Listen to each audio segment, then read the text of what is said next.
So thank you, Jeff, for coming in to chat with us today about As the Hart, which we're performing in our upcoming concert. So we have a couple questions for you. So maybe a natural place to start is, could you maybe tell us about the genesis of the piece or the origin or inspiration for creating this work? I wrote this in memory of my grandfather, who was a choir director for at least 50 years, probably longer. I wrote this about a year after he died. I think it might have even been on the anniversary. I was born on a Thursday night at 7:30, so my destiny was preordained for me to be a church choir type person. This is very influenced by the Herbert Howells one, which I'm sure you could pick some of that out, but it's also, I think it's sort of Herbert Howells, Vaughan Williams, Duraflay, with a little bit of Palestrina and Victoria hiding in the background, right? Hopefully. Thanks. And the text is famous, as we sort of just touched on. So we're pairing it with the Palestrina in our concert. So what elements do you think carry over from that Palestrina into this arrangement? I think the long flowing lines, Palestrina just weaves them all together.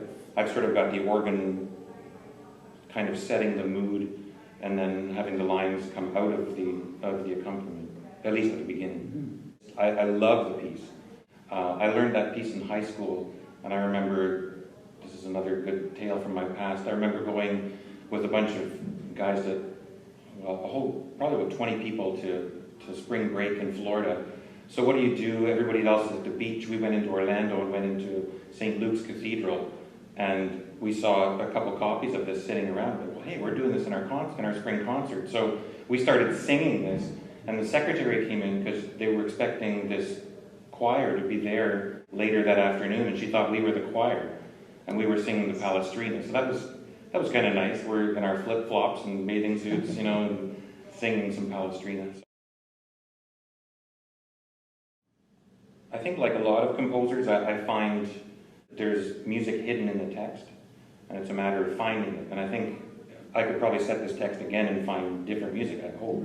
The organ sort of has this ostinato thing happening, and it's kind of dark and swirly, and then the men come in with their song, and it's sort of modal, sort of not. It's this whole sense of longing. And I guess that's sort of what the first part should be, too. A little bit of longing and emotion. And how would you describe that sound you're after with the men? Fairly straight tone, okay. And not like 50 men, not a men's chorus sound necessarily, unless it's very, very unified. So a little more streamlined. Yeah, I mean it's mezzo piano, so it's it sort of rises and falls. No big changes in it. So following the natural shape of the line. Yes. Perfect. So we're intrigued with this one. So we're a cappella here at measure 18. Beautiful phrase leading up top of the page. We have our first arrival at "Where is now thy God?" And then we repeat the text, but a mezzo forte, a little softer.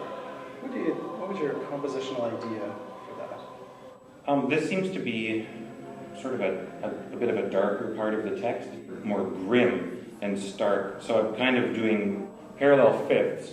I did fail theory, but I do know that I did pass it eventually, and I know that parallel fifths are a no-no until you pass theory, and then you can use them because I think they're very, very atmospheric and certainly set a starkness to that text.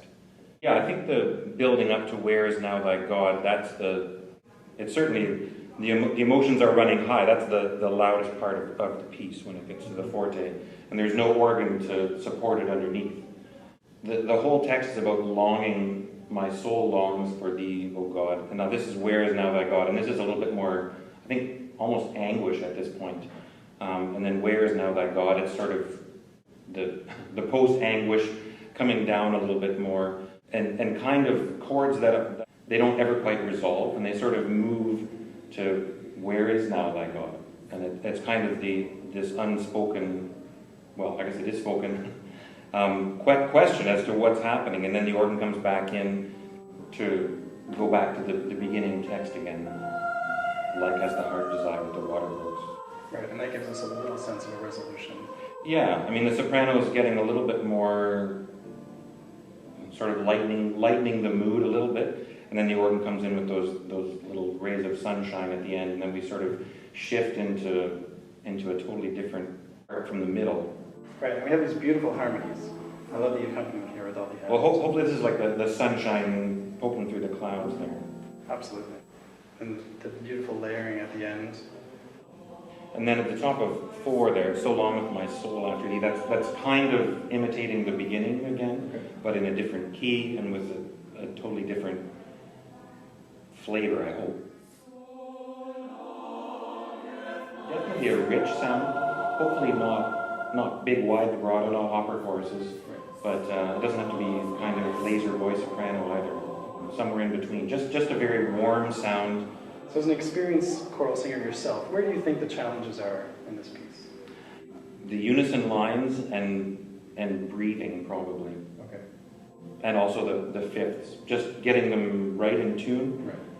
especially when they're sort of, the men are moving parallel and the women are moving parallel, but not the same way. They're kind of going this way, and so I'll still lose marks for parallel fifths, but they're not all going the same way. It's a beautiful effect, so we're not deducting any marks. Well, I figure if it's good enough for Vaughan Williams, then it's good enough.